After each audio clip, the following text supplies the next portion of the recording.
আসসালামু আলাইকুম। এই বাচ্চাগুলারে আজকে আমি বিক্রি করে দেব।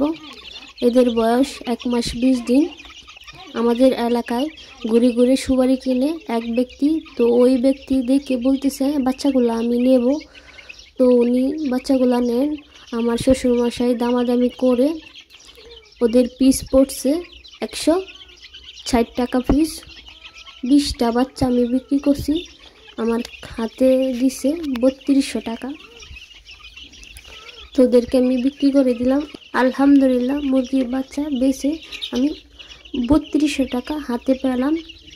এই মুরগির বাচ্চাগুলার আর খাবারের খরচ হয়েছে 1400 টাকা, আর 1800 টাকা আমি লাভ পেয়েছি।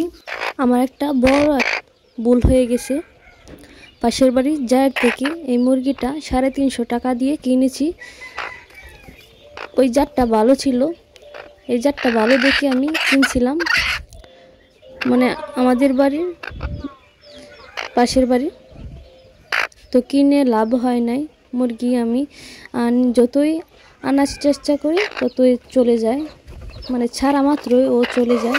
2 দিন আমি দড়ি দিয়ে বেঁধে রাখছিলাম, তো আমার মুরগিগুলা ওকে মানে একা পেয়ে ওর মাথা একেবারে খালকুল উঠিয়ে ফেলেছে।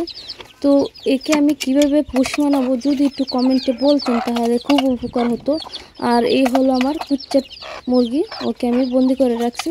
ও মানে কুচ্চা হয়ে গেছে সেজন্য। আর এদিকে ওই মুরগিগুলা বেচার পরে এই বেচটা হচ্ছে আমার, আর ওদের পরের বেচ হচ্ছে এটা। ওদের বয়স হচ্ছে 1 মাস। তো ওদেরকে আমি মানে রাখার চেষ্টা আছে, মানে রমজানে ওদেরকে বিক্রি করব।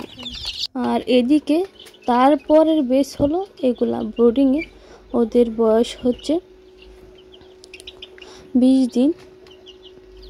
তো ওরা দেখেন বসে রয়েছে, খাবার মনে হয় শেষ, খাবার দিতে হবে। এখানে আছে 20টা বাচ্চা।